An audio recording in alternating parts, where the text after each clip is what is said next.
সকলের প্রিয় কবি তুমি, কিশোর কবি বলে লোকে, দুঃখ পেলে সারা জীবন, এটাই কি ভাগ্য তবে?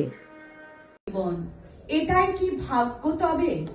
পাঠককুল তোমায় খোঁজে বঞ্চনার ইতিহাসে, শোষিত সব গণমানুষ সত্যি তোমায় ভালোবাসে। নমস্কার, শুভ সন্ধ্যা। এই শুভ সন্ধ্যায় কিশোর কবি সুকান্ত ভট্টাচার্যকে নিয়ে আজ আমাদের অনুষ্ঠান শতবর্ষে সুকান্ত। সুকান্তের লেখা ভিন্ন স্বাদে ভিন্ন মজার কবিতা দিয়ে সাজানো কবিতা কোলাজ মজার সুকান্ত। কোলাজটির সংকলনা ও নির্দেশনায় শ্রুতিমালা পরিবার প্রধানা শ্রীমতী অসীমা সরকার এবং সাথে আমরা অর্থাৎ শ্রুতিমালা সদস্যা মানু মুখার্জি এবং আমি রুমু ঘোষ। উপারার শ্যামরায় কাছে গেলে কামড়া, এমনি সে পালোয়ান। একদিন দুপুরে ডেকে বলে গুপুরে, এক্ষুনি আলো আন, কি বিপদ তাহলে, মার খাবো আমরা। দিলে পাবে উত্তর, রেগে বলে দুত্তর, যত সব দামরা। কেঁদে বলি শ্রীপদে, বাঁচাও এ বিপদে। অক্ষম আমাদের, হেসে বলে শ্যামদা, নিয়ে আয় রামদা, ধুবড়ির রামাদের। গণমানুষের এই কবি মার্ক্সবাদী ভাবধারায় বিশ্বাসী ছিলেন। তার কবিতার মূল প্রেরণা ছিল শোষণমুক্ত সমাজ, সাম্যবাদ এবং মেহনতি মানুষের অধিকার। তার সেই মজার কবিতার মধ্যেও ছিল সেই সমাজ।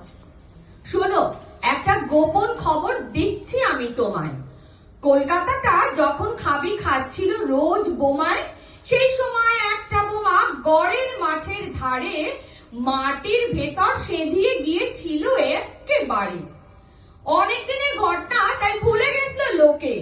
মাটির ভেতর ছিল তাই তো দেখেনি কেউ চোখে।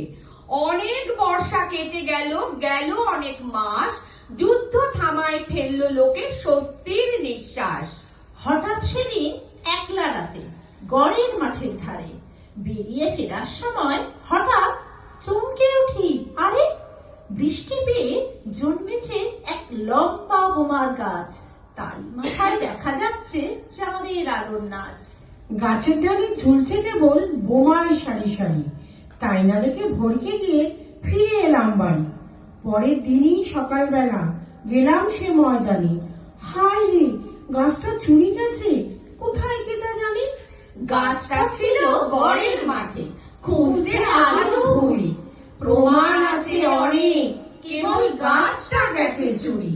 প্রমাণ আছে অনেক, কেবল গাছটা গেছে চুরি। নিত্যদিনের এত কঠিন কর্মসূচির মধ্যে চূড়ান্ত দারিদ্রতা, বঞ্চনা, না খেতে পাওয়ার কষ্ট, শোষণের মতো প্রতিটি জিনিসকে তুচ্ছ করে তিনি নিজেই নিজের মতো করে লিখে ফেলতেন এইসব মজার কবিতা। রঘুবীর একদিন দিতে গিয়ে আড্ডা, হারিয়ে ফেললো ভুলে রেশনের কার্ডটা। তারপর খোঁজাখুঁজি এখানে ওখানে, রঘু ছুটে এলো তার রেশনের দোকানে। সেখানে বলল কেঁদে, হুজুর চাইছে আটা। দোকানে বলল হেঁকে, চলবে না কাদা কাটা। হাটে মাঠে ঘাটে যাও, খোঁজো গিয়ে রাস্তায়, ছুটে যাও আড্ডায়, খোঁজো চারিপাশটায়। কিংবা অফিসে যাও এরেশন এলাকা, আমার মামার পিসে কাজ করে ছেলেটা, তার কাছে গেলে পরে সবে ঠিক হয়ে যাবে, 6 মাসের মধ্যেই নয়া এক কার্ড পাবে। রঘুবীর বলে কেঁদে, 6 মাস কি করবো, 6 মাস কি উপবাস করে থুকে মরবো? আমি তার করবো কি? দোকানি উঠল রেগে, যা খুশি তা করো তুমি, বললো সে অতি রেগে। পয়সা থাকে তো খেও, হোটেলে কিনে সেতে, নইলে সাটান তুমি যেতে পারো দেশেতে।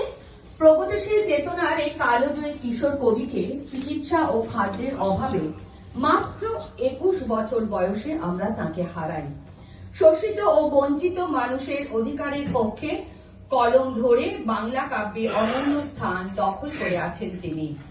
আমরা সমৃদ্ধ হয়েছি কবির লেখা কবিতা, পরিচয়, গোপন খবর এবং রেশন কার্ড, এই 3টে কবিতা এবং কবিকে নিয়ে পরিবার প্রধানা স্বরচিত কবিতার মাধ্যমে। নমস্কার, ধন্যবাদ, ভালো থাকবেন সকলে, আবার দেখা হবে। নমস্কার।